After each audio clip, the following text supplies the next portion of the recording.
And now Micheletti backhands a pass to the right. Siltanen drives it. It's blocked. Chipperfield back of the net. Comes to the right side. Looking for a man in front at the corner.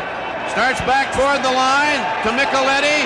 Micheletti, a man lost his stick there trying to check him. It was Lindstrom, a centering pass, and it goes rink wide.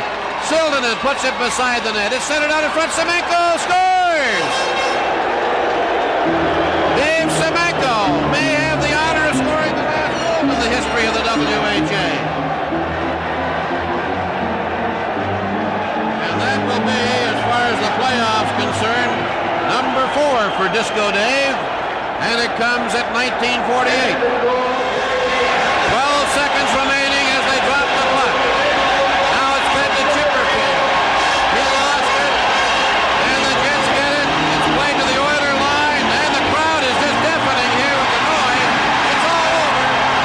They rush onto the ice to mob the Avco Cup champion Winnipeg Jets, who have defeated the Edmonton Oilers here tonight by a score of 7-3. It was their 5th final series in the 7-year history of the league, and the 3rd time that they won the cup. Now, the ushers are trying to control the crowd, but they're just pouring over the boards out onto the ice, and it's a real mob scene down around the Winnipeg goal. At the opposite end, it's a little sadder. The Oilers have gone back to regroup, compliment each other, and now they're coming up single file for the traditional post-series handshake if they can get the Jets loose from all of their fans and each other. We're number 1. You can't argue with that. Yes, they are. And now the players are shaking hands. The Oilers will go to their dressing room, and the Jets will stay out for the presentation of the Avco Cup.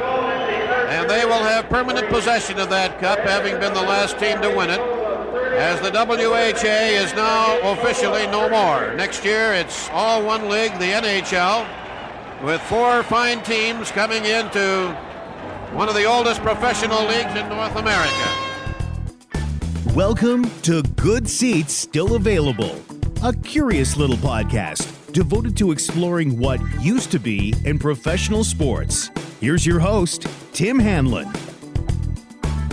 All right, buckle up, friends. This is it. This is the episode that many of you have been waiting for, and we're welcoming you to it, and we appreciate you finding it. It's Good Seats Still Available, of course, that curious little podcast that is devoted to what used to be in professional sports, and we have one of the mothers of all used-to-bes in professional sports, and that is the World Hockey Association, the WHA, and our guest this week is a repeat visitor. His name is Ed Willis, and he is the author of The Rebel League, The Short and Unruly Life of the World Hockey Association. It is a long journey to get this conversation up and going. As you may remember, a few episodes ago, we had Ed on to talk about the interesting 1990s adventure of the Canadian Football League and their journey into the American football landscape.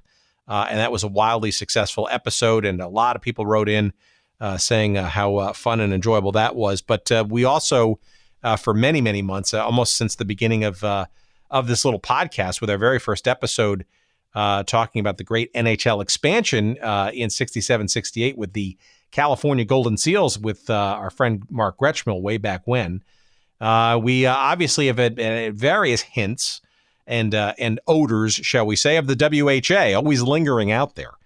And Ed has written the seminal book, and it's a hell of a read. Again, it's called The Rebel League, The Short and Unruly Life of the World Hockey Association. It's a treasure to behold in terms of pictures and stories, and we're going to get into some of that in our conversation coming up in a couple of minutes. So, if you remember the Toronto Toros, or perhaps the Phoenix Roadrunners, maybe you're a fan or an aficionado of the old Houston Aeros, or the Minnesota Fighting Saints, for God's sakes, Chicago Cougars, in the old International Amphitheater, and the odors and the uneven ice of that. All of those and more will be yours to remember. Yes, you too, you Cincinnati Stingers fans. This is all for you. This episode is for you. And we look forward to presenting it to you in a couple of seconds after we get some promo stuff out of the way. One of our favorite and longtime sponsors is our friends at Audible. And you know by now that audiobooks is what Audible does, and probably better than any other entity on the planet. And you also know by now, and if you haven't taken advantage of it, shame on you. And you have no excuse not to. There are 180,000 plus and counting titles for you to choose from when you go to audibletrial.com/goodseats to get a free download of one of those titles for you to enjoy. And it's free. Yes, I said it's free. Free. Get it now.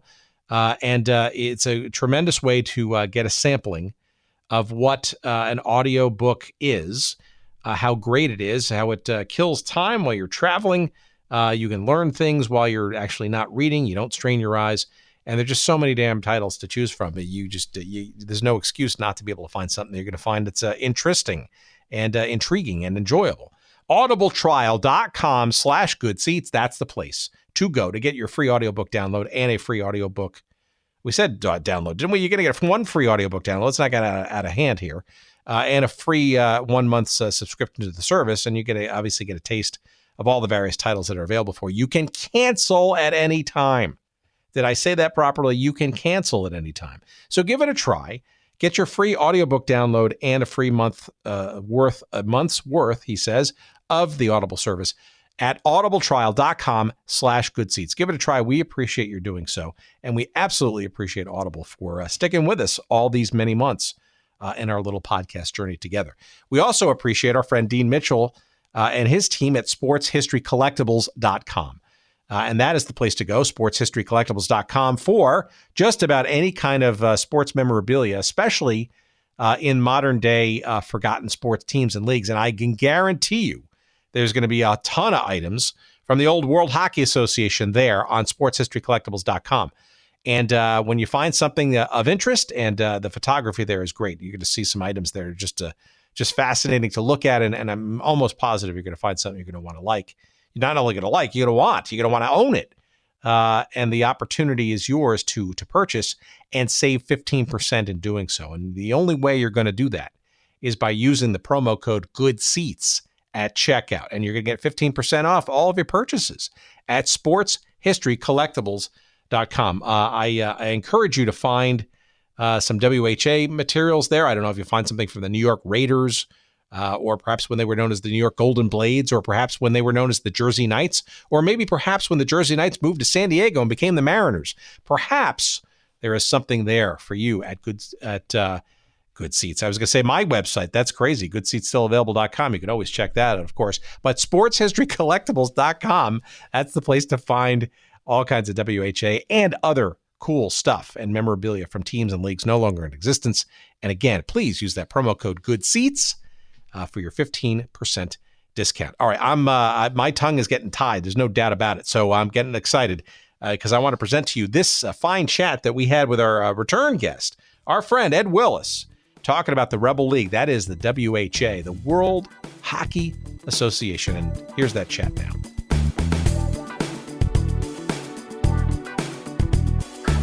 So I'm very happy to have you back to the podcast to talk about the Rebel League, which is the name of the book, but also perhaps the best way to aptly describe this crazy, as you say, the short and unruly life of this league called the World Hockey Association. I must tell you, and I think I've said this in our email correspondences, that this is a topic that has come up regularly since we started the show a year and a half ago as a topic that people want to hear and more about and discuss and remember.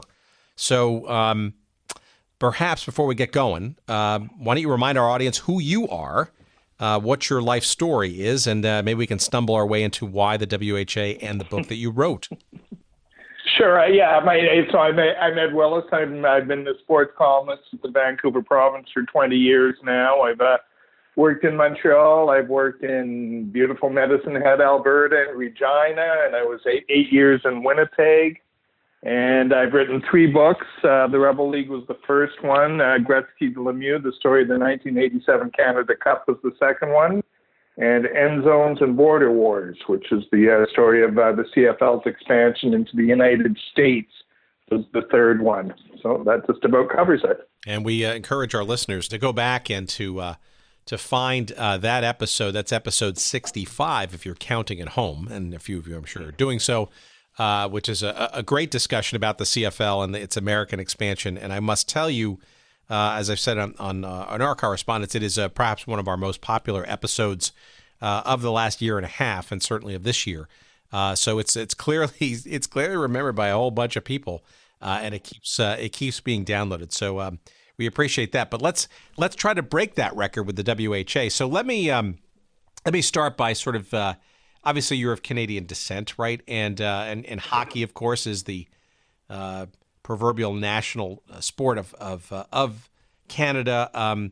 Give me a sense of your knowledge going into writing this book of the WHA. Was it part of your beat reporting as a sports reporter, and then why the book per se, even if not?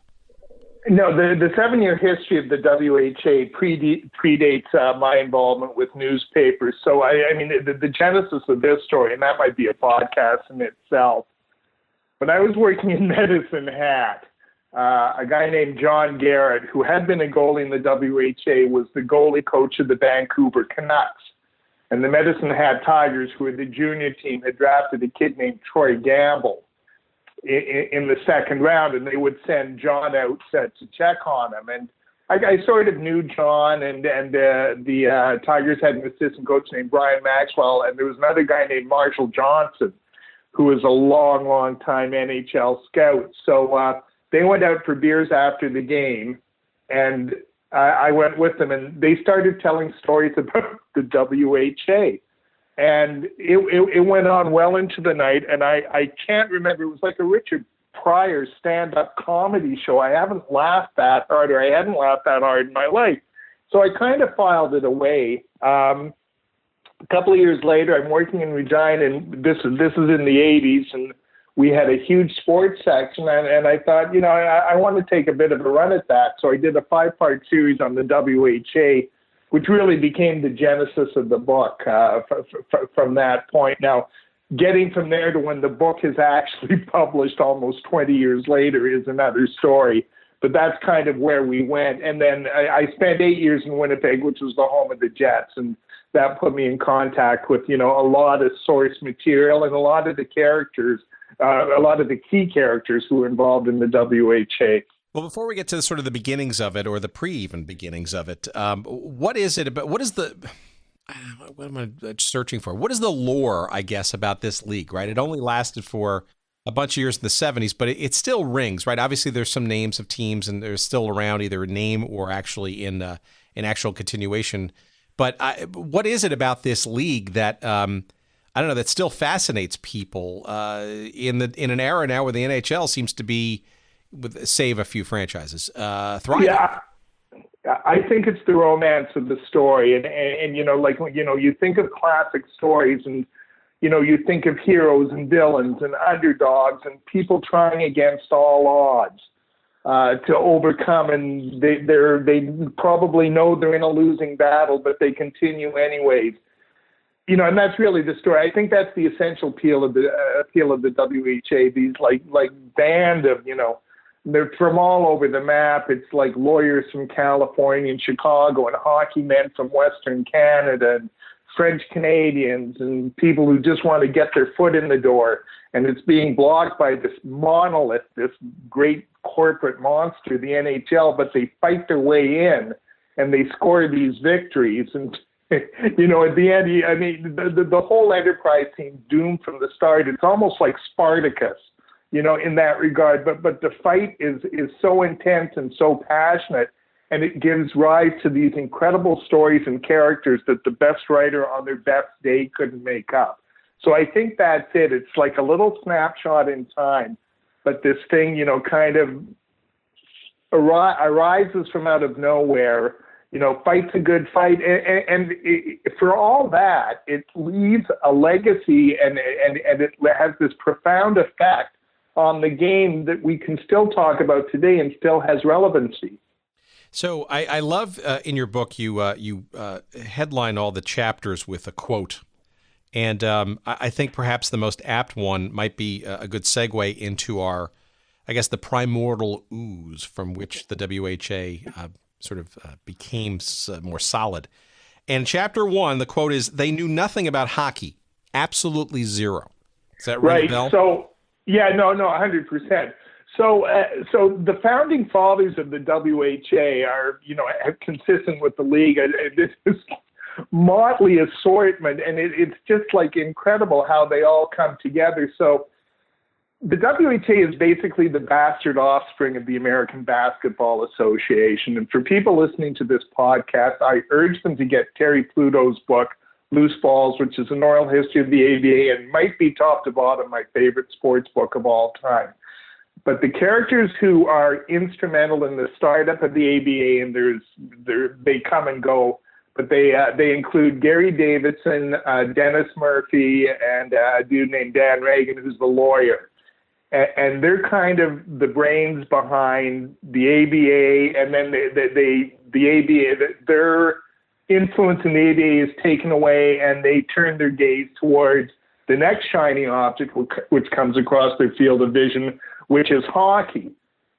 Now, as mentioned, I'm sorry, all three of these guys are from California. They know absolutely nothing about hockey, but they kind of start exploring, and they understand that the hockey markets are underutilized. There is great potential, just like with the ABA and just like with the World Football League, which is another Gary Davidson brainchild, which comes along a little later. So there's an opportunity there. They just don't know anything about the game, and they are introduced to these group of Canadians who operate junior hockey franchises in Western Canada, and together they move this thing forward. But again, like I said, it's just like the most unlikely confederacy you can imagine, and they are colorful characters. Yeah, and Dennis Murphy and Gary Davidson are still both with us, and they are kind of the holiest of grails that we are looking for, and we don't know what in what sort of shape that they're in, and whether they want to regale in some of these stories, if at all. But there's no doubt that those guys, right, come back over and over again, and I mean Dennis Murphy in particular, right? I think. Not only those leagues, but things like Roller Hockey International. He was like an inveterate, entrepreneur sports guy, right? Before it was even fashionable. I mean, if anybody who's been sort of, and Davidson too, I mean, 3 leagues, of varying levels of success. I mean, these are guys, it was interesting. I think Sports Illustrated a number of years ago when they were doing one of their anniversary issues, I think put Gary Davidson in like the top 100 sports figures of all time, right? Because this is a guy who fundamentally, literally, like his autobiography at the time, breaking the game wide open. I mean, he was challenging various sports and leagues with things around things like the reserve clause and why not teams in other cities that, why restraint of trade, why the NHL was only in a certain amount of cities. You have to give them credit, albeit sort of in a haphazard way, I guess, for truly knocking heads and getting these pro leagues sort of, on the radar and pushing the sports accordingly. Yeah, just one thing. I think we've lost Dennis Murphy. And Dennis, if you're still alive and listening to this, I apologize. But I think Dennis has passed.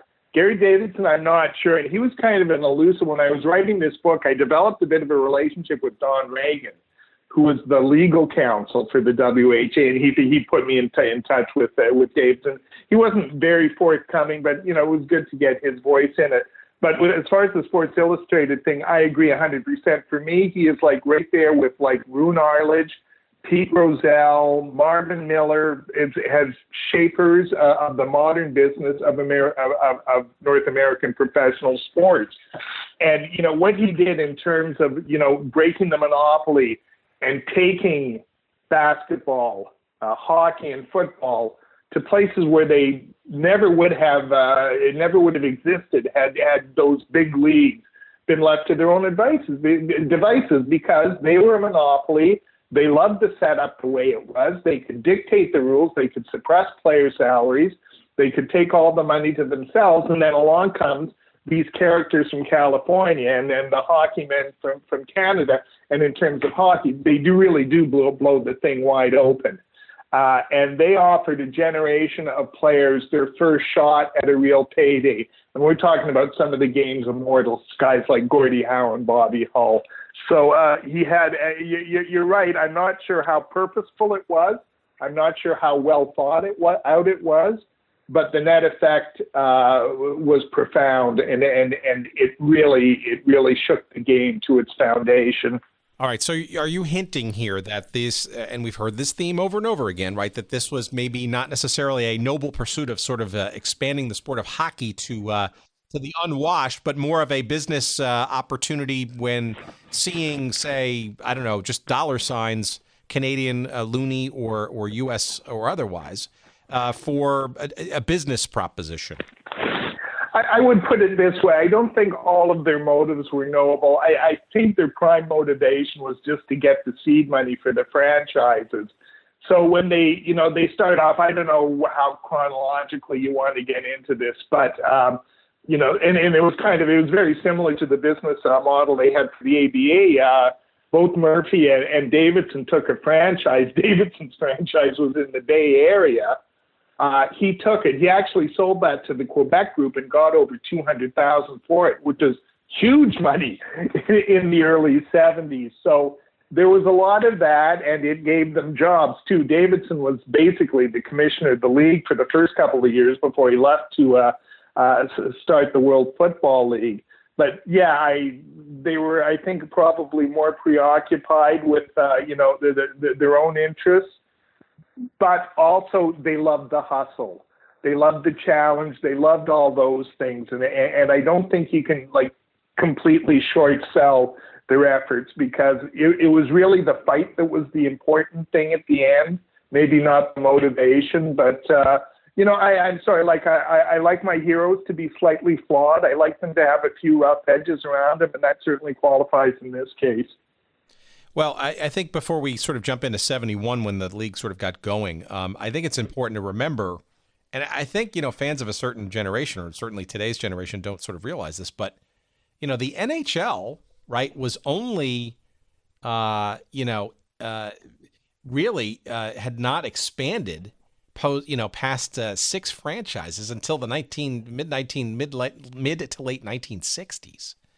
And the popularity of the sport, right, was still quite regional and historic, rooted to, back decades earlier. So, if you're looking around the sports landscape and you see the excitement of professional hockey, the league did double in size in 67, 68, right? And we've talked about on this podcast the Minnesota North Stars being part of that, and the California Seals, then Golden Seals, and whatever their names were and stuff. But, Pittsburgh and Philadelphia and L.A. and St. Louis, I mean, clearly there were people recognizing that hockey was in a very limited geographical footprint. And I'm wondering if some of the inklings were, sort of reverberating around the NHL.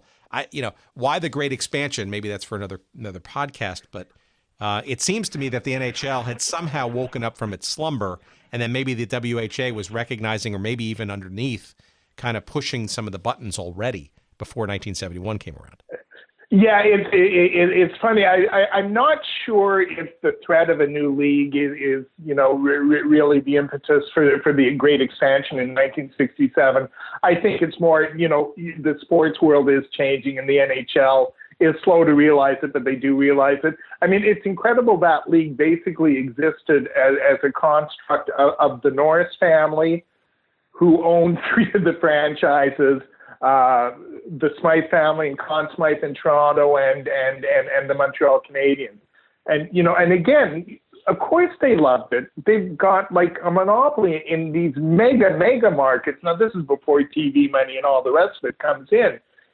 But the National Hockey League has always done great business at the box office. And in the days of the original 6, those old rinks were licenses to print money. So we have that. They see the sports landscape, and there is money to be made, and they've got to get to the Sun Belt, which takes them to Los Angeles and takes them to Oakland and the Golden Seals. And I'm still not sure why Pittsburgh is part of that original group, because they really don't fit in. But there is some, there is this spirit of expansionism which takes place in the NHL. And then we start to see, with the ABA, and I say there's even Dennis Murphy has a connection to the old AFL, which is really the start of all this. He's trying to get an expansion team into Los Angeles in about 65, and that's what really opens his eyes to this whole world of creating teams and creating leagues. Well, it's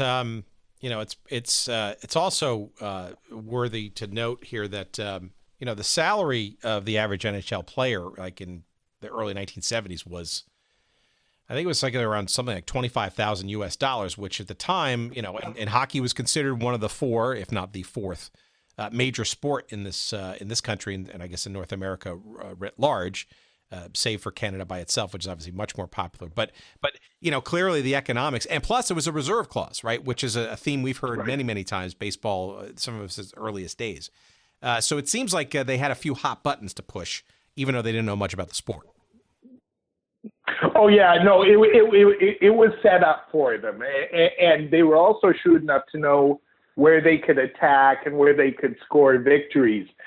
So in terms of the player salaries, when the WHA comes along, I mean, they dangle $1 million in front of Bobby Hull, which was, again, just like a mind-boggling amount of money. But it gets them a guy who's one of the three best players in the world. They get Gordie Howe on the cheap. Basically, I'm trying to remember the exact figures of the contract, but I don't think it was over $200,000 a year to get Gordie and then his three sons. They all ended up signing for about the same. But the other part of that is, so you've got these guys who are, tied to the reserve clause, to their team, and a lot of them had been buried in the minors for a long time, making $10,000-12,000 a year. Well, along comes the WHA, and now they're offering them $50,000, $60,000, $70,000 a year. Of course they're going to take it. So, I think that's really one of the reasons why the WHA gets off the ground. Yes, they get Hull. Yes, they get a couple of named players. But it's for me, the kind of guts of the operations, they get these very good minor pro players, stick them into and that allows them to, field a decent enough product that people in some areas go out to see it. I think it's also interesting too that according to my research that the when they announced that this league was going to start in '72, I think they kind of announced it in September or October of '71.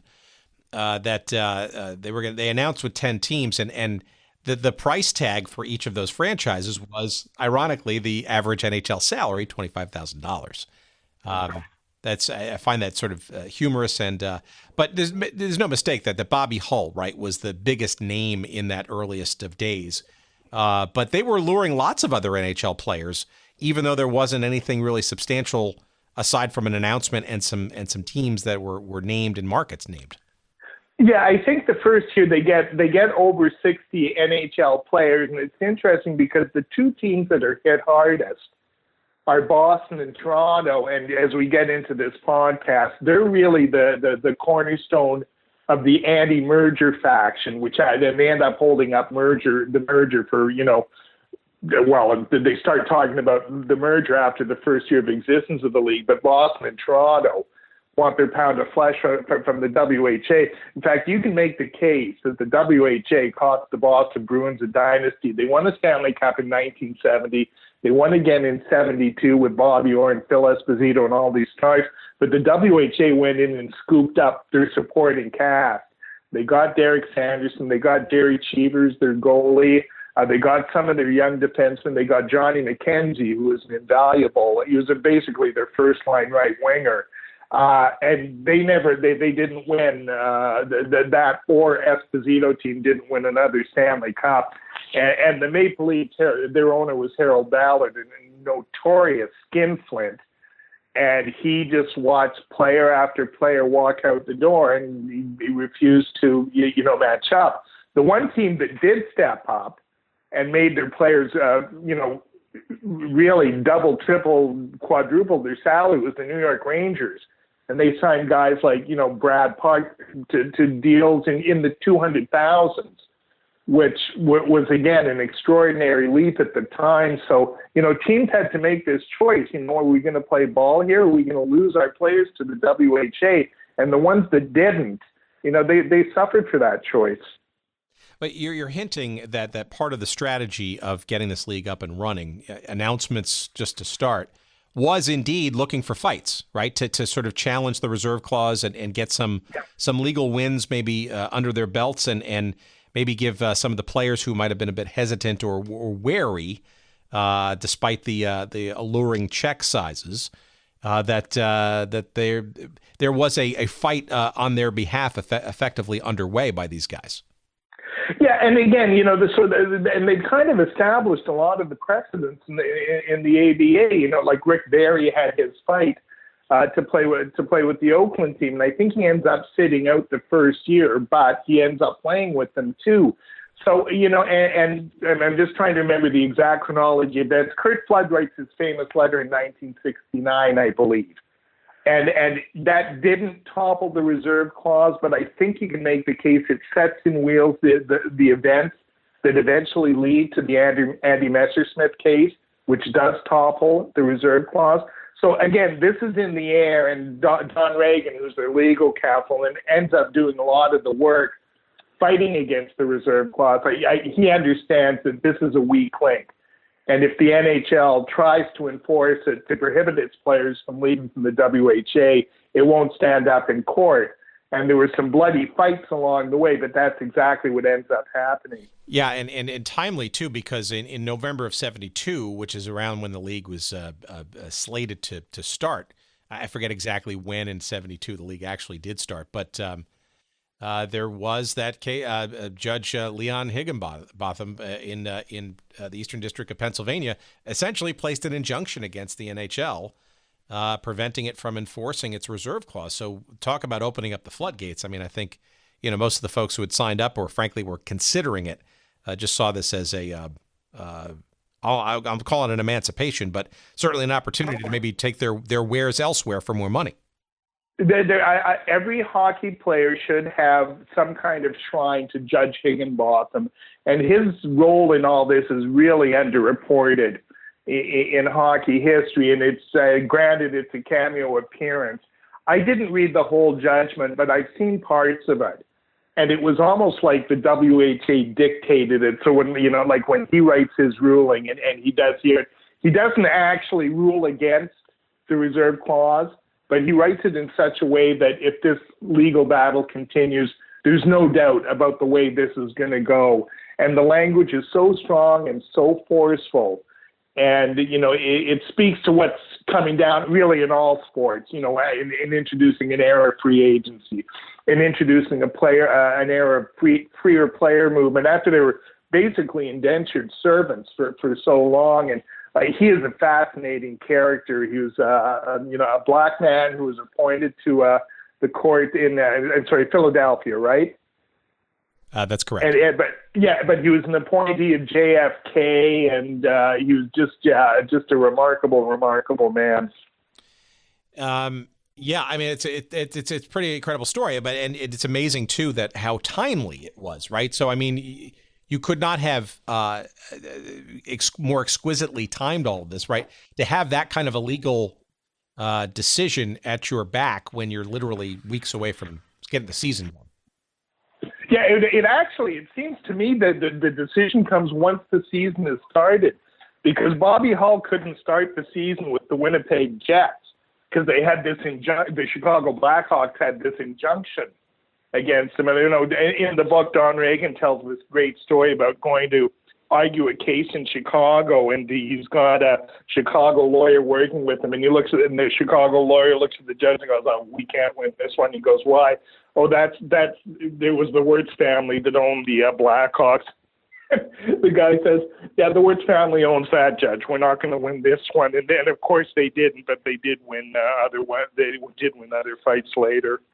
Well, so it's interesting as the legal sort of cases sort of wended their way through the courts and the fights sort of began. On the business side, it's very interesting, right? You had, I think it was, it was 10 or 12 teams. It looks like 12 teams were formally announced in November of 71. And while some of those settled and changed and whatever, I mean, including one team, the Miami Screaming Eagles, that never even got off the ground, which is an interesting story of its own right. But the composition of the teams is interesting, right? Because it's and this seems like it's a template either for disaster or by design for many other challenger leagues, 2 new football leagues to come.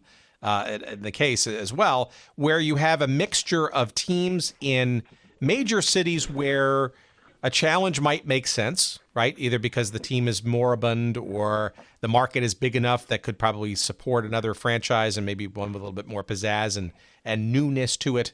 But then, of course, also a bunch of other cities that did not have top league NHL hockey that were fertile territory that the NHL, for whatever reasons, had not yet discovered or had ignored. Yeah, and when you look at the composition, it's really hard to find out what the common theme is. I absolutely love this. So the Houston franchise was originally slated for Dayton, Ohio, and there was going to be this grand plan to, renovate the rink in Dayton and bring big-time professional hockey that never really, that you could figure, you could guess where that idea went. So they end up in Houston, which ends up being a fairly successful franchise, and then they get the house, and that's a fantastic WHA story. But so many, it's interesting. I'm just again, I'm going from memory, but like the franchises that stay kind of in their original spots are the Canadian franchises: Quebec, Winnipeg, Edmonton. New England goes through they start off as the New England Whalers and they end up moving to Hartford. But, in the grand scheme of things of the WHA, that's like staying in the same place. But the other franchises, like the one in Los Angeles, which was run by Dennis Murphy, it was only there for a couple of years. It becomes the Michigan Stags, and then I think it folds, or they might become, I think they were the Baltimore Blades for about 5 minutes, and then they fold. I know we're kind of getting ahead of ourselves here because that's such a big part of the WHA story. It's these franchises that come and go and seemingly disappear in the middle of the night. Well, I mean, for a league that existed from 1972 to, 1979, there are literally a couple of dozen franchises or incarnations of teams, which is just it's incredible. But I think it actually points to, and we'll get to maybe some of the wackier ones in a second. But it does point, in our exploration of the WFL, which came after this, it feels to me like there's a juggle, if you will, as part of the hustle, right, between finding money and finding the people attached to that money, and the geographies, plural, that make the most sense either from a league perspective or the person with the money's perspective. And that seems like you've got 2 or 3 variables to kind of juggle and play around with. There's no real central ownership or management, right? This is a franchise-based business from day one. So the checks kind of seem to rule the day, but putting the New York Raiders, not Rangers, in New York, right, where you've got, the Rangers, which are a legacy franchise, the Islanders are starting to, get going as well, and competing against the Chicago Blackhawks in a not even second-tier facility in Chicago. I mean, there just, seem to be some strange decisions sort of made versus sane ones when it comes to, placing franchises. And you got to think that some of it has to do with the personalities and the money involved. Well, and you have to, I think the key thing there, it's really so cheap to buy a membership into this league. Like you said, the original franchises went for $25,000. Now, by the time they kind of go through, the second rinse in the cycle, they're up to $200,000. But this is an era when, a guy who had a relatively successful car dealership could afford a franchise. The guy who gets the Philadelphia Blazers, Jim Cooper, he's a successful lawyer who loves sports. This is his chance to own a professional sports franchise. Why wouldn't he? I mean, that's, it's so much more fun owning a professional sports franchise than insurance policies, right? Dennis Murphy had this great line in his sales pitch: what would you rather do, own a hockey team in Detroit or sell braziers in Muskegon? nobody knows what it meant. But for what, I think that kind of does, capture the spirit of the thing. And there were people who were lined up to buy the franchises.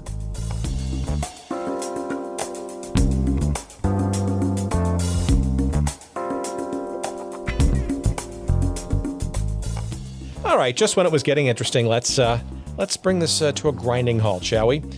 Just kidding. We got to pay the bills around here, and our friends at Audible have been very helpful in attempting to allow us to pay some of those bills, and we want to call them out now and remind you that a free audiobook download is yours for the taking, and also a free 1-month subscription to the service of Audible at audibletrial.com/goodseats. Again, audibletrial.com/goodseats for your free 1-month trial of the Audible service, and most interestingly, a free audiobook download for you to enjoy. 180,000 titles and growing every day to choose from, and there's absolutely no excuse to not find at least one title amongst that cavernous selection available to you that you won't find to be enjoyable and good for the soul, including a couple of books that might be interesting to our audience. And yes, some new ones, frankly, that I'm finally listening to. One that I'm listening to right now is by Carson Cunningham. It's narrated by Paul Bamer, and it's called Underbelly Hoops, Adventures in the CBA, a.k.a. the Crazy Basketball Association, which is really, of course, about the Continental Basketball Association, which for many years was sort of this ragtag minor league of the NBA. And it's a book I'm about 2 chapters into right now, and hopefully maybe a guest will get for a future episode. Also, in my queue, next up, is another guest that I'd like to get, and her book that she wrote is also narrated by her. Her name is Jeanie Buss, and of course, Jeanie is the daughter of Jerry Buss, of course, the wildly successful founder of the Los Angeles Lakers and the LA Forum, and Jeanie is clearly today the brains behind the Los Angeles Lakers today. She and her brothers were active, of course, in things like, along with her father, World Team Tennis, the Major Indoor Soccer League with the LA Lasers, all kinds of stuff. So her book is next on my list. That's called Laker Girl, and that too is available on Audible. And again, it's one of the many thousands of titles that you can choose from when you go to audibletrial.com/goodseats. And again, you too can get your free audiobook download to give it a try, perhaps one of those 2, or perhaps one of the other 180,000 titles available to you as well. Give it a try, audibletrial.com/goodseats. Thanks for listening, and back to our conversation.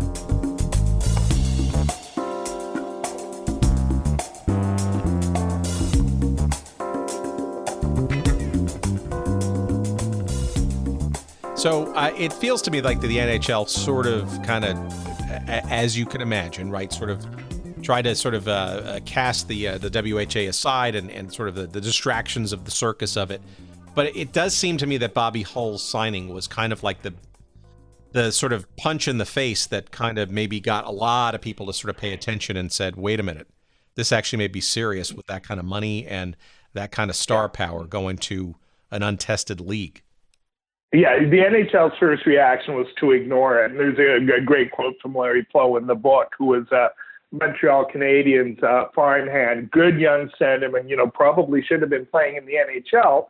But on the Montreal Canadiens, he stacked up against Jean Beliveau, Henri Richard, Pete Mahovlich, and, then there's Jacques Lemaire in the system somewhere. So, he's not going anywhere. Maybe in his mid-20s he might get a shot, but that's as much as he could have hoped for. Along comes the WHA, and they offer him, a very good salary also in the New England area, which is where he's from. So he goes to Sam Pollock, and Mr. Pollock, I feel like I have to tell you this. And Pollock looks at him and goes, there's not going to be a WHA. You're fooling yourself. And that was the attitude of the NHL. Now, when Hull comes along, signs his contract, and maybe even a little before that, they've got their legal guns going, and they're challenging, and there's injunctions, and they take Derek Sanderson to court, and they take John McKenzie to court, and they take Bobby Hull to court. But again, it comes back to this, the decision written by Judge Higginbotham. I mean, that wasn't going to, they couldn't count on that anymore. And now it's kind of a free-for-all. Really, after that decision, it's just kind of like a financial bloodbath.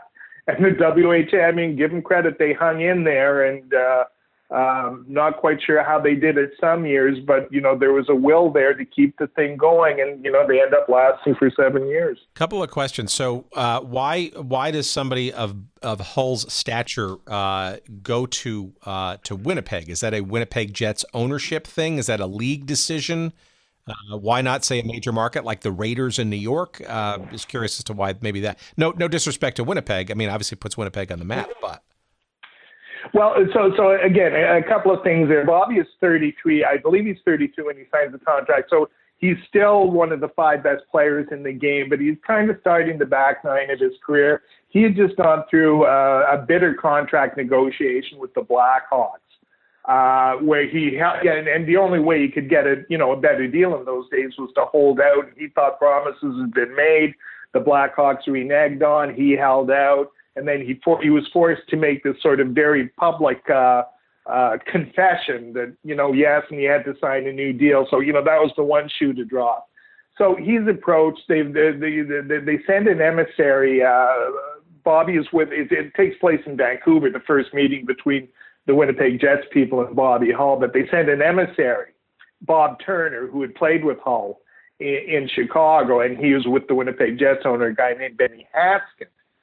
And they have concocted this idea. They're going to give Bobby Hull $1 million up front, and then they're going to give him a contract for $250,000 and a couple of other inducements, and that's going to do it. Now, in Hull's telling of the story, he listens to them, and he says, "Well, yeah, okay, if you can get me the $1 million, yeah, I'll go with you." And as he said, $1 million in those days might as well have been $38 trillion. It was just such an inconceivable amount of money. He didn't think they'd ever come up with it.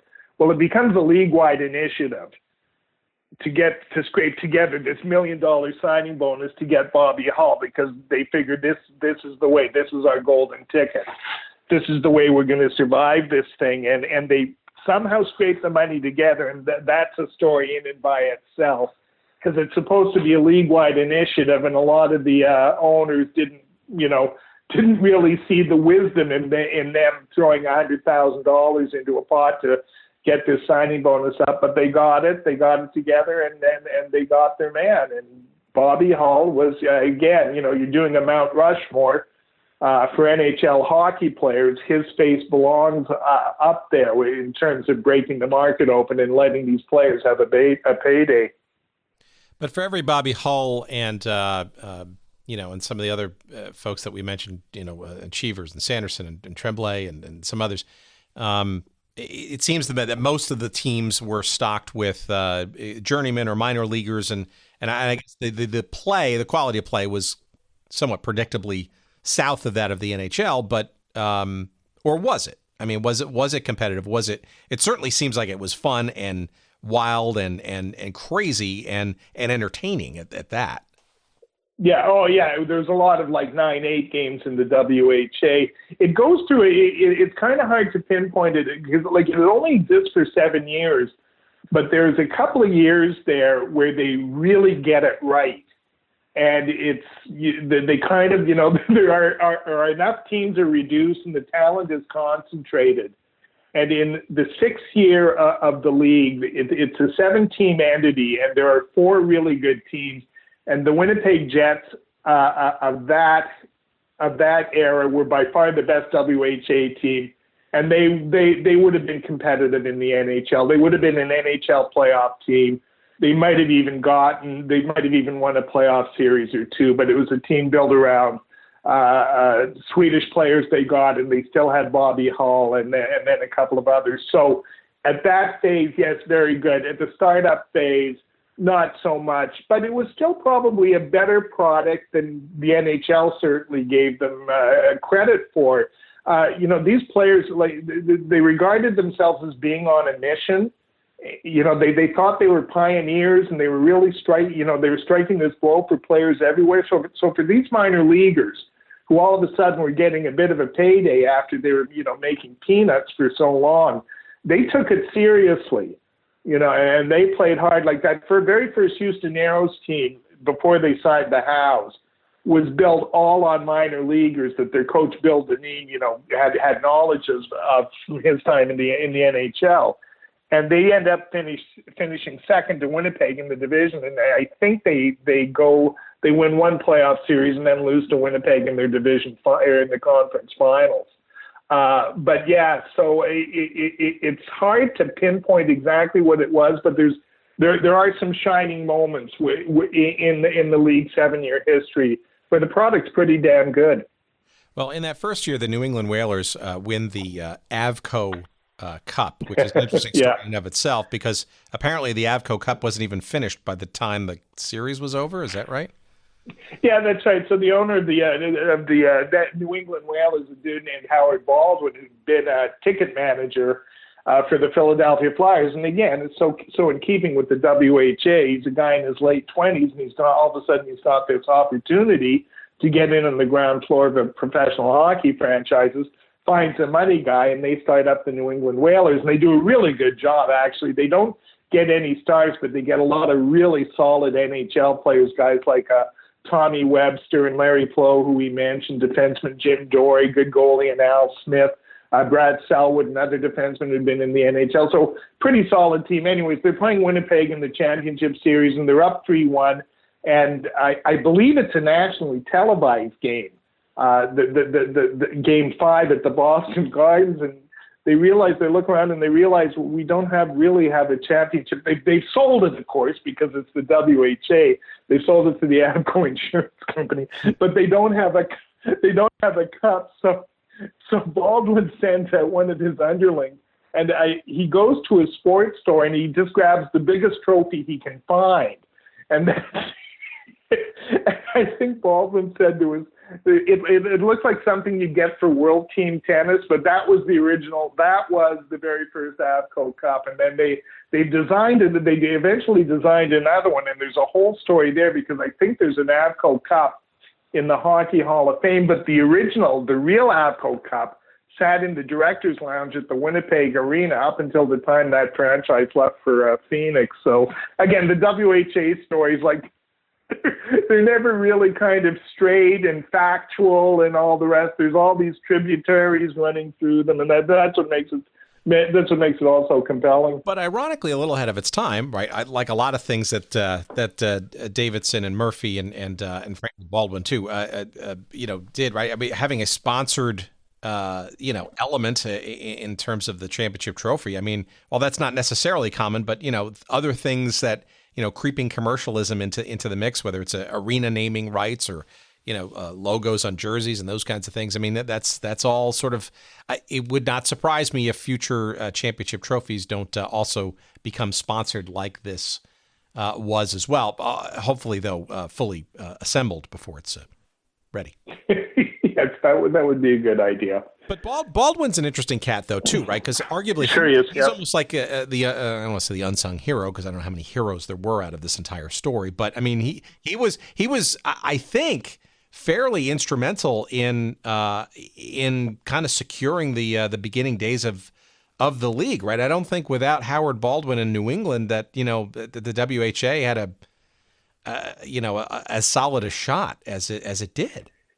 Well, I'm not sure about that. I mean, he is, and he's around right till the bitter end. And actually, he takes the Whalers into the NHL, and he's there for a while, and then he goes through a couple of incarnations as a partial owner of NHL teams, including the Pittsburgh Penguins, I believe.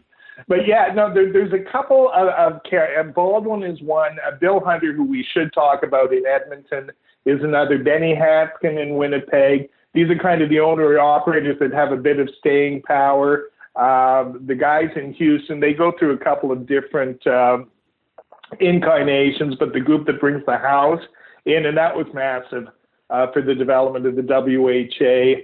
I'm trying to run through the other original guys. The Quebec group was fairly solid too, but then their franchises were solid. So that would probably explain it. But I mean, it's crazy. Like when I think of it, because the ownership of the WHA teams includes Ray Kroc, the McDonald's multi-billionaire in San Diego, and then You've got him. You've got Jimmy Pattison in Vancouver, who's one of the, at the time was one of the wealthiest men in Canada. So you've got these moguls, and you've got these kind of fly-by-nighters at the other end of the spectrum, just trying to scrape enough money together to get to meet the next payroll. All right. Well, let's talk about a couple of franchises in the earliest of years, because it's indicative, I think, of what was to come, and frankly, plague. I look, for example, at what I think was supposed to be the flagship franchise of the WHA from the very beginning, which is the team in New York, right? So obviously the New York Rangers, very successful team, but this team called the New York Raiders. Do you want to sort of get into that story? Because it almost feels like the NHL quickly, reflexively took umbrage and expanded in an arena that the Raiders were looking at on Long Island to kind of get going. Yeah, so they expanded the NHL. Again, one of the things to counteract the WHA, they expand into Atlanta and they expand into New York. And Atlanta takes Cousins is his name. He was going to be a WHA owner, and then the Islanders, they think that sews up the metropolitan New York marketplace. But there's again, I believe he's just a lawyer at the time, a successful one named Dick Wood, and he's got a partner, and they go in and they pay the franchise fee and they get the New York operation. The problem is that they actually had a pretty sound business plan, and they are one of the few people, the few owners at least, who end up making money on the WHA because they sell the New York franchise. They get out while the getting is good. The problem was they're at Madison Square Garden and they're drawing their 6, 7, maybe 8, 9,000 on a good night, but because Madison Square, because it's a union shop. They have to meet all these staffing requirements, so they're paying for like full-on staffing and concessions and security and everything else and rink maintenance, for what should be, the regular 17,000 they get for Rangers game at Madison Square. So, Wood told me that killed them, and they weren't around. I'm not sure, just saying, well, I've got it here right in front of me. They become in year 2. Yes. Okay, because now bear with me, because this takes, so they become the New York Raiders the first year, then they become the New York Golden Blades because they figured a name change, that had to be the key. So they eventually get chased out of Madison Square Garden, and they end up at a rink in Cherry Hill, New Jersey, where they are reincarnated as the New Jersey Knights. And New Jersey Knights are one of the, and believe me, the bar is set very high when I say this, one of the funniest franchises in WHA history. So they play at this dilapidated old barn with a rickety ice surface in New Jersey, and they're there, and then they move to San Diego because Ray Kroc buys them. Well, it's interesting because it seems like the Raiders were to your point maybe onto something. I mean, they were originally envisioning being in the Nassau Veterans Memorial Coliseum on Long Island, right? Yeah. And when the NHL, sorry, go ahead. Yeah. No, I was going to say. I mean, it seems like my understanding is that, and Bill Shea apparently, he of the old Continental League, and then the Shea Stadium, and then the New York Mets eventually, got sort of drafted into this mix, and I guess the logic was, obviously the Rangers having that historic franchise in New York and frankly the entire city to themselves, hockey-wise, basically while fighting the idea of a WHA, right? Kind of were convinced that, if these guys come into Long Island, that could be a far worse thing than maybe having maybe an expansion team in the NHL, which could be a little bit, the devil versus that which you don't. Yeah, right. But it seems to me that without the Nassau Coliseum piece, right, that's what sets this sort of peripatetic journey into motion that ultimately winds up through the wilds of suburban Philadelphia in Cherry Hill, New Jersey, and then ultimately to San Diego. But what a story! I mean, but that just seems to be common, right? I mean, what about Chicago, right? So the Chicago Cougars, right? Through various, you wonder, sort of shenanigans behind the scenes, through the Blackhawks and the NHL, they're banished to this international amphitheater, right? Which is, You know, not a top-notch facility by any means. Toronto, right, had their bell whacked by the owners of the Maple Leaf Gardens, right? They made their lives miserable there too. It just seems like there was couldn't cut a break, especially in cities where NHL franchises were already. No, that's right. But you know, and here's another thing where the WHA really, you know, ushers in this new era for the NHL. Yes, they were blocked from a lot of areas, and the response in a lot of cases is to build a new generation of rinks. Now, it isn't all over the league, but the new rink, there's a new rink in Edmonton, the new rink in Cleveland. I'm sorry, I can't, just drawing a blank on the name of the suburb where Nick Maletti, you know, builds this. Richfield. Richfield, thank you. And it was for its time, really is a state of the art building. The new rink in St. Paul, they had see-through plexiglass boards. It was considered a wonder for the time. The Market Arena in Indianapolis was, you know, that was a new building. There was a newer building in Cincinnati as well. So again, it's such a league of contrasts, right? You've got like them in these pre-war dumps, like in Cherry Hill. The Alberta Oilers start playing in the old Edmonton Gardens, and it had been actually condemned. But they put enough paint and nails and things to bring it up to code. And then they move into the new Northlands Coliseum, which is where the Oilers dynasty, win so many Stanley Cups. So, you know, again, with the WHA, you have to keep that in mind. It's a theme that runs through the league. You know, you've got like these ham and eggers, but then you've got these great players on the other end. You've got these joke franchises, but you've got really solid franchises. You've got these dilapidated old buildings, but then you've got these shiny new mausoleums that are, you know, the precursor of the buildings we see today. It's not a league that lends itself to consistency, put it that way. Any teams in particular amongst the dozens that the various incarnations that sort of stick out as memorable and or especially head scratching? And I know that's saying something when you're talking about WHA. I think top to bottom, my favorite franchise is the Minnesota Fighting Saints, and it could be because they had so many great characters who were also great storytellers, but they were in the middle of so much stuff too. Even though they really they exist for 4 years and then they come back for part of another season. Which gives rise to their nickname, the Minnesota Folding Saints, because they folded twice. But I just found their story, and it's so typical of the WHA because, like, all the big themes are there. They get some success, and then it ends so terribly. So do we want to get into that? Of course.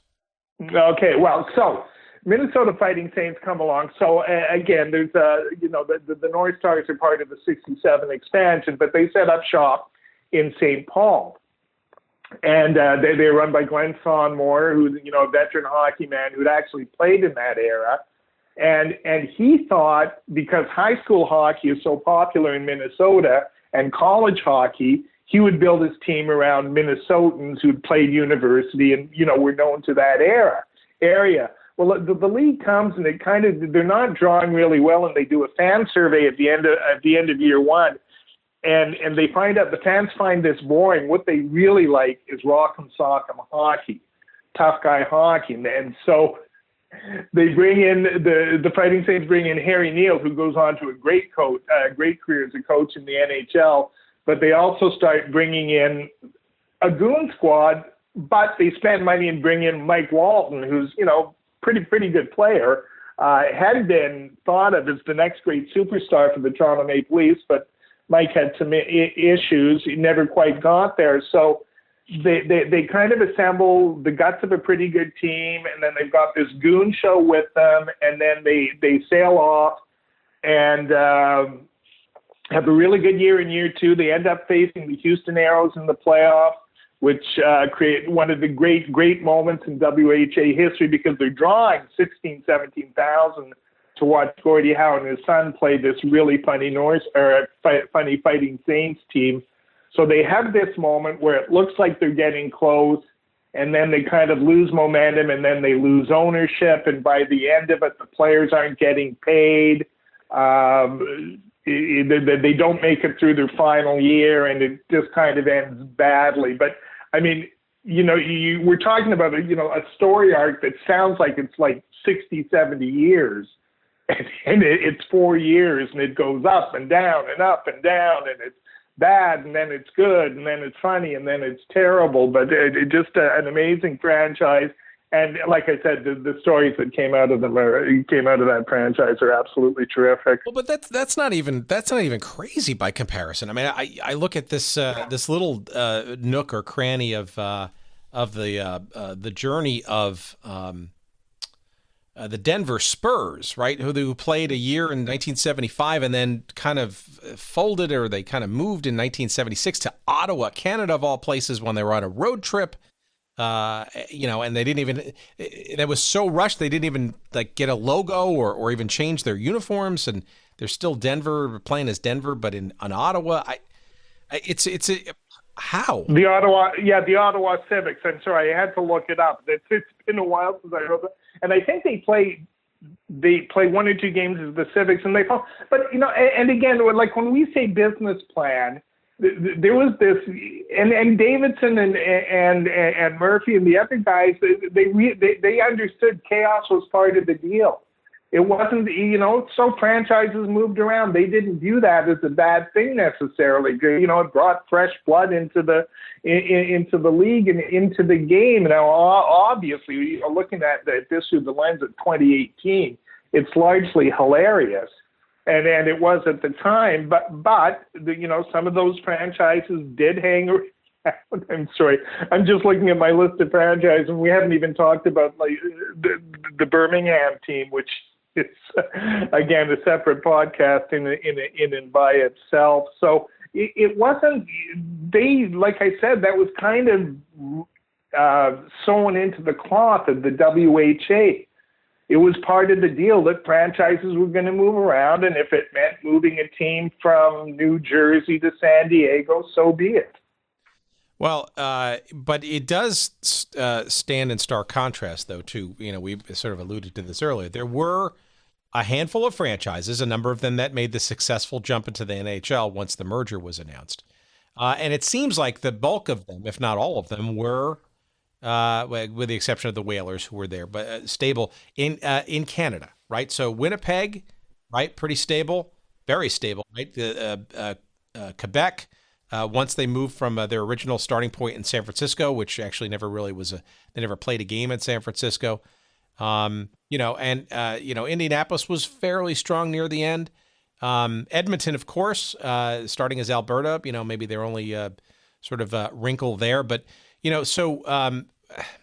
I guess what I'm trying to get at is this dichotomy. It seems like you've got one half, of the teams that just they can't stick around, the owners can't stick around, and others who are kind of gutting it out and staying stable and being, if you will, model franchises, and getting just rewards sort of near the end of all this process. I mean, how does a league like the WHA stay in a good stead in the hockey community, right? Because I keep seeing over and over again in these various stories and anecdotes, right, where so-and-so, where the NHL, of course, but others sort of arena owners don't look at the WHA as being, quote-unquote, professional or taking them very seriously. Yet, I would argue that, people in Winnipeg and Edmonton and Quebec were probably very serious because they were coming back year after year and staying around and staying quite stable at that.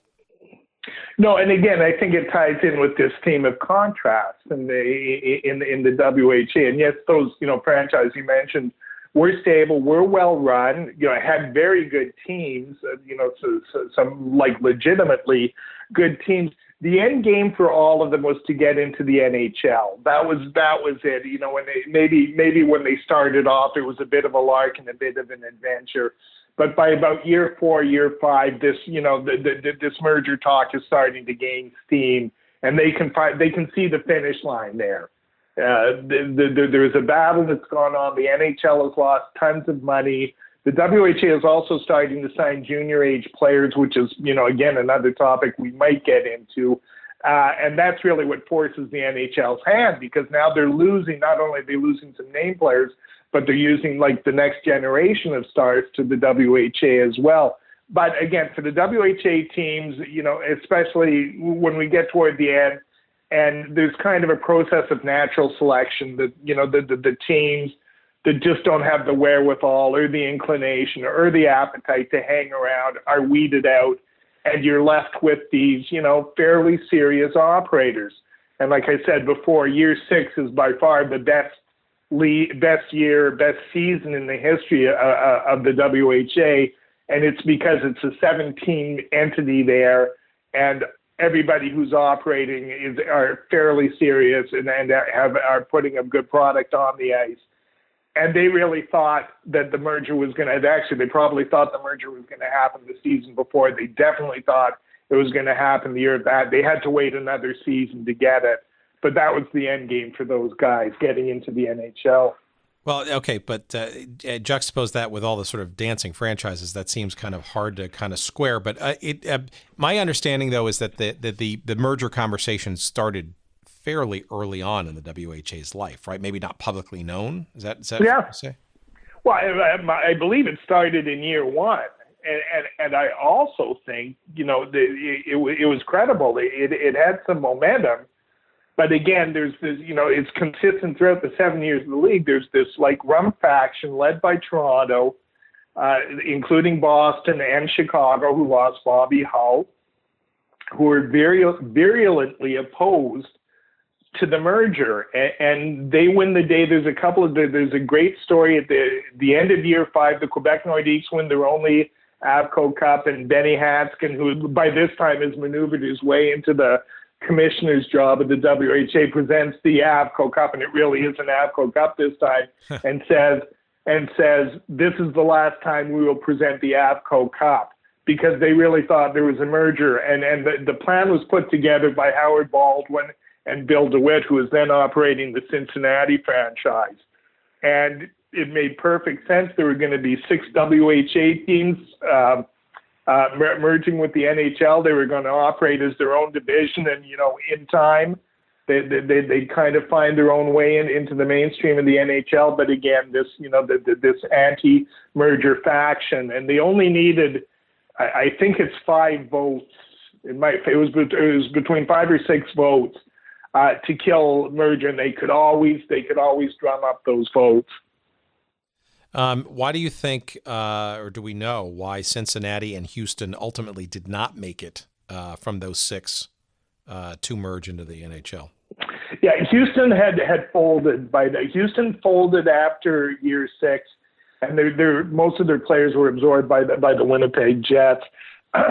So they were holding on for that merger that Houston was. They were. Their owners really ran out of money. And I can't even remember what ownership group it was. But by the end of it, I think it might even be year 5. I don't think they're around for year 6. So they're not around. Cincinnati's an interesting one because they really thought they were there, and I can't remember if they just decided to take. There was a payoff involved from the other WHA team that was part of the merger agreement, and Cincinnati got bought out, as did Birmingham, and they were the 2 teams that were still operating in year 7. I think that's right. I don't know if the story is anything more than that. They just, you know, maybe they just, I don't think there's anything. I don't think there's any intrigue to it or anything like that. To be a fly on the wall of some of these merger meetings. I mean, you have a great quote here from Howard Baldwin in your chapter 12 here. It says some of those meetings were like Russian roulette. You'd look around the room and you'd go, "There's no way that guy's going to make it. There's no way they're going to have a team." But there was a group there you could count on, and enough teams did all right that we could keep the thing moving. And I keep coming. I go back to, you know, obviously the Whalers, but Quebec certainly, and Winnipeg, and certainly Edmonton, and it's a testament to their ability to kind of hang in. What do you what do you think finally forced people's hands? I mean, Gretzky, and some of these other sort of young junior hockey players were coming in around, I guess this is sort of 77, 78, right? Just after that fifth, going into the sixth season.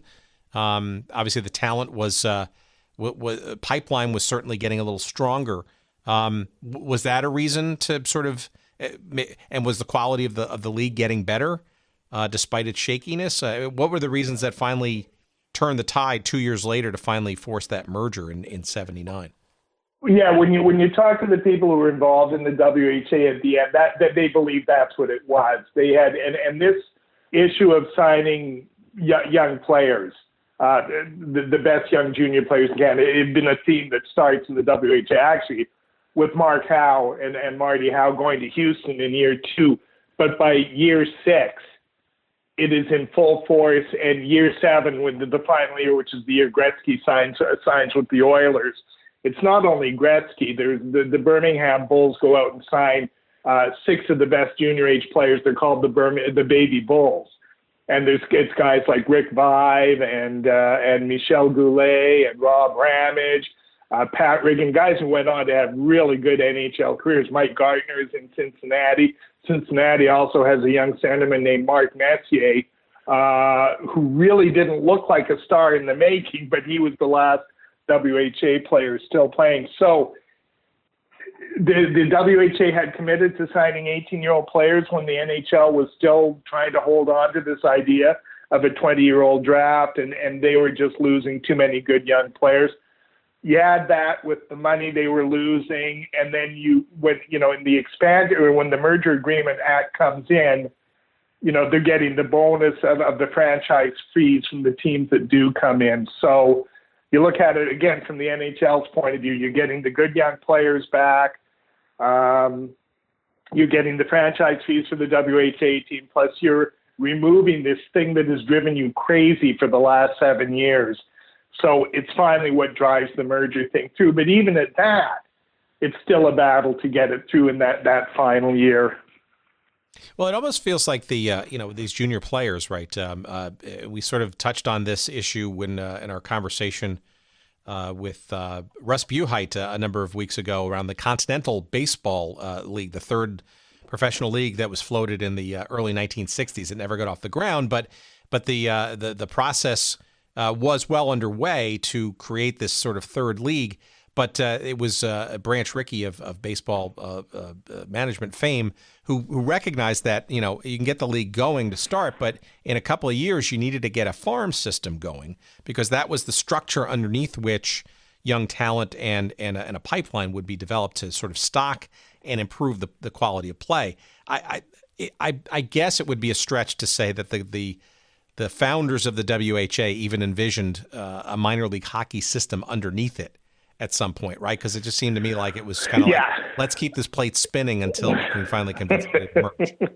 Well, and again, here, it's another great WHA story. They kind of did have a farm league in the old North American Hockey League, which is the league, of course, which gives rise to the movie Slapshot. And they're in places like Syracuse and Johnstown, Pennsylvania, and I'm going to just draw blanks on the other one. I think they're in Utica, home of the famous Comets. So, and they had and the Fighting Saints had their farm team in Johnston, and that's where the screenwriter Nancy Dowd goes because her brother is playing there. She hangs around there for 2-3 weeks and realizes I've got the making of a movie here. So that was a WHA farm team. So no, it never really sprouts into like a league where there's a theater system going in. The WHA, they're more raiders, they're poachers.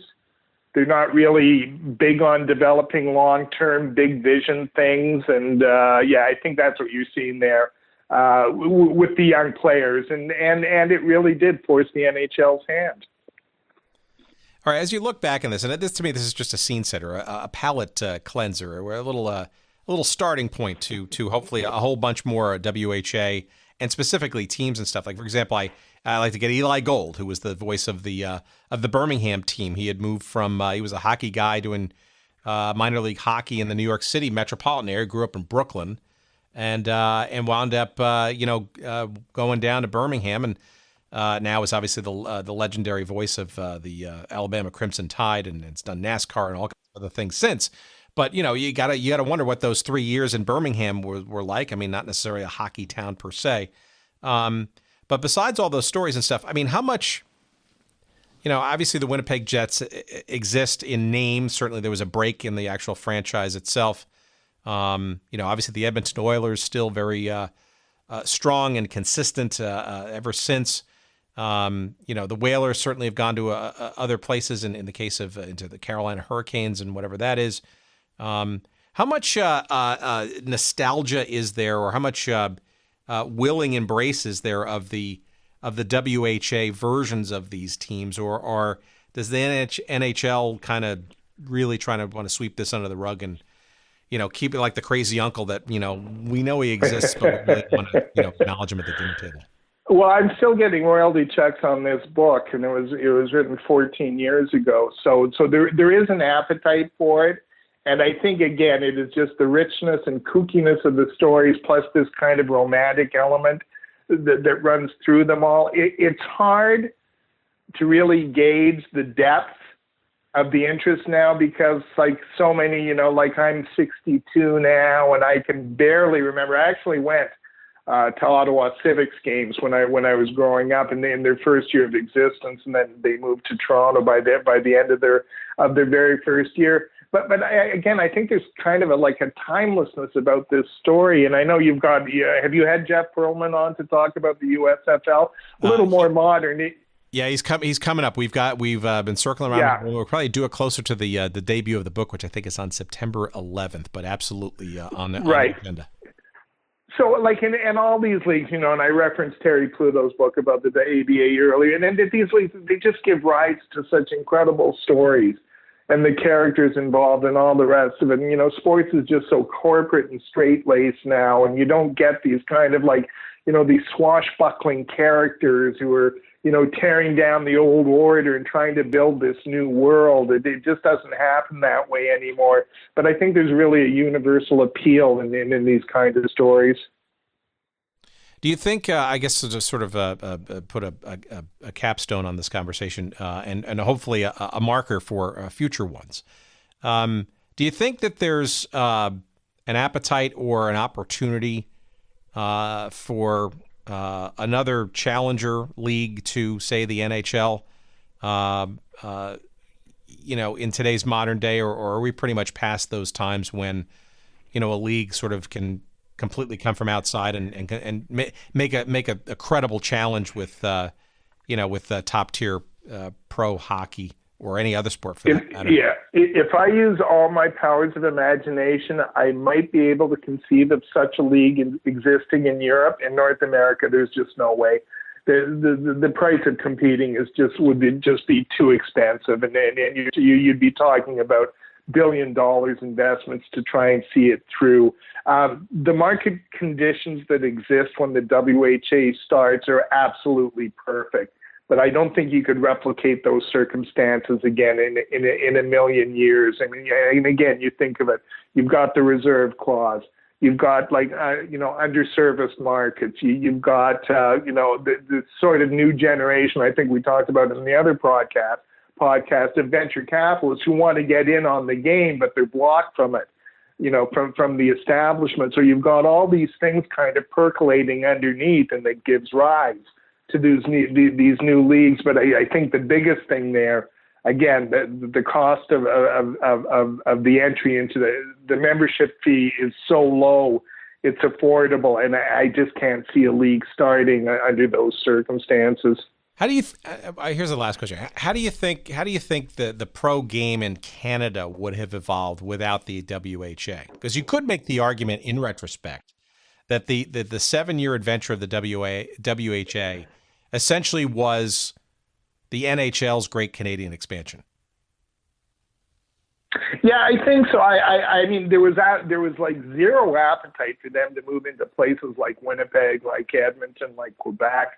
And by the same token, there was a WHA team in Phoenix long before the Coyotes showed up.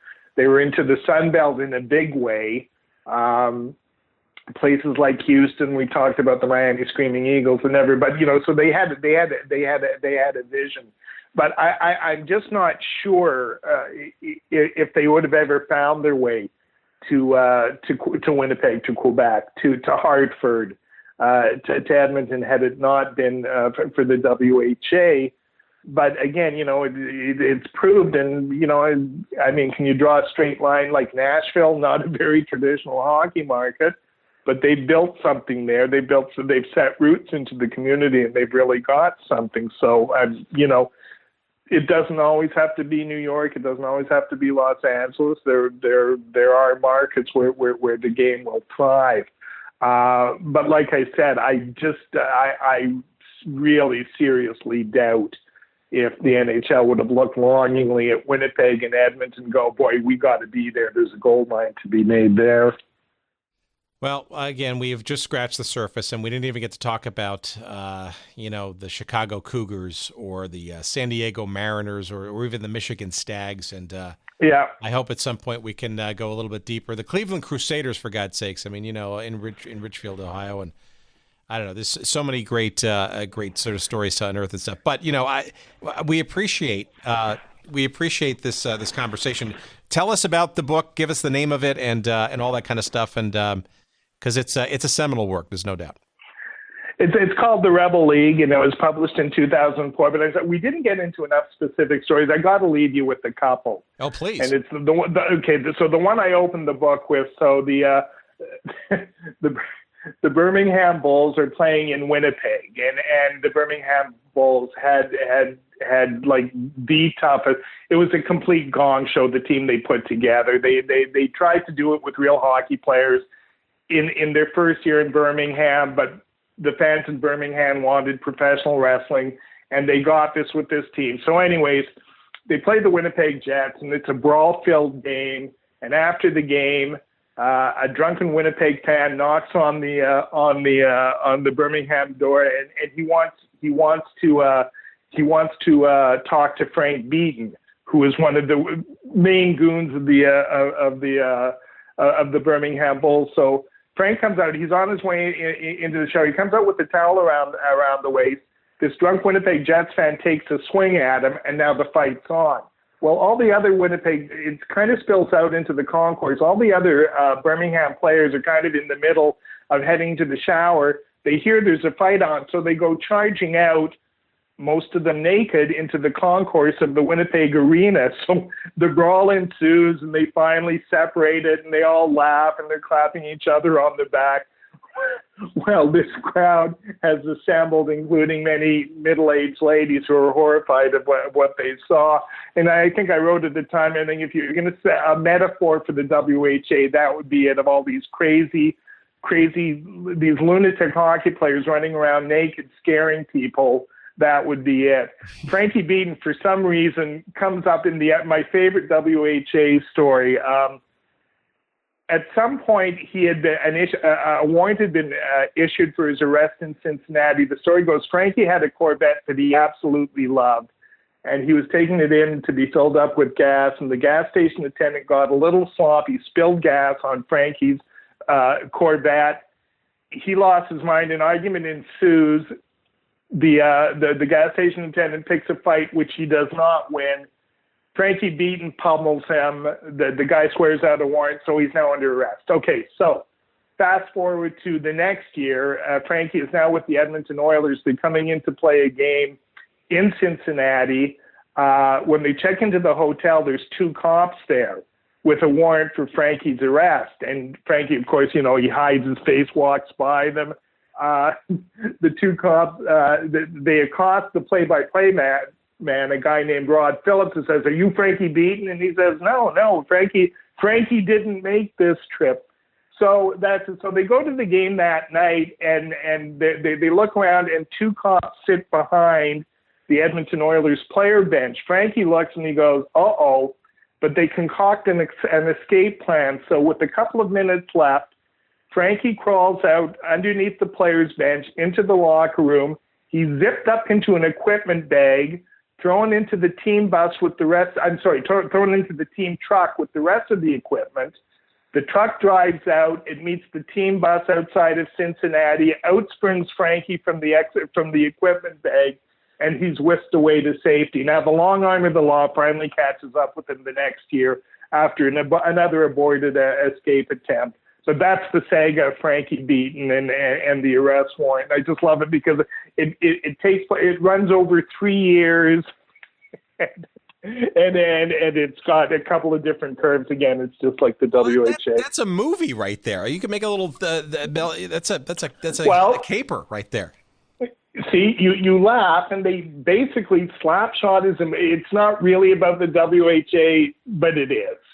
It is. It just happens to be about a WHA farm team, but all those things that take place about the team moving or it's not moving or it's going to be sold or it's not going to be sold, and all the characters are involved. In fact, some of those guys played the Carlson brothers, who play the Hanson brothers in the movie, both played in the WHA. Dave Hanson, who's the other Carlson brother, played in the WHA. Louis Levasseur, who's the goalie, Denny Lemieux, he played in the WHA.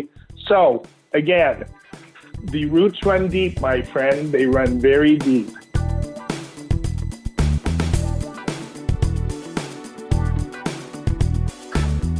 Okay, that's an introductory course to a topic that we are going to go much deeper into. There are just too many rabbit holes and teams and lineages and stories to go into with the old World Hockey Association. And we thank Ed Willis, the author of The Rebel League, that's the name of the book, The Short and Unruly Life of the World Hockey Association, for getting us going on that conversation. But, like the Calgary Cowboys. Do you remember the Philadelphia Blazers? What of the Baltimore Blades or the Los Angeles Sharks? Do you remember the Cleveland Crusaders and perhaps even the Dayton Arrows, which never played but became Houston? But why Dayton? Why was Dayton even on the roadmap? I mean, no offense to the good folks of Dayton, but not the most major league of metropolitan areas. But these are the stories and the interesting just journeys of a league that just sort of defies logic. But again, some themes and some people, some of whom we've talked to, some of whom we want to talk to, and the WHA is absolutely part of pro hockey's history. And of course, if you're a fan of many of the teams in Canadian hockey, Edmonton, for example, right? I mean, without the WHA, there is no Edmonton, as you heard from our guest, Ed Willis. So, interesting story, a fascinating book. And again, it's called The Rebel League, The Short and Unruly Life of the World Hockey Association. It's published by McClellan and Stewart. There are new copies of it still out there. It is being published. By all means, get it. It is a fascinating story, and you will not regret it. You will not be able to put it down. I guarantee you. Some good photos in there, too. You can find a link, of course, to the book when you search up the episode on our website at goodseatsstillavailable.com. Just search for the episode. I think it's number 69. Is it correct?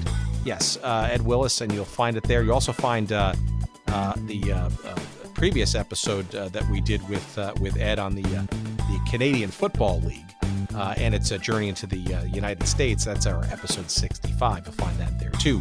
And of course, not only on that website will you see all the good stuff that you need to find, you'll find our email address and all kinds of stuff. But you also find our social media links, which I'll regale you with now.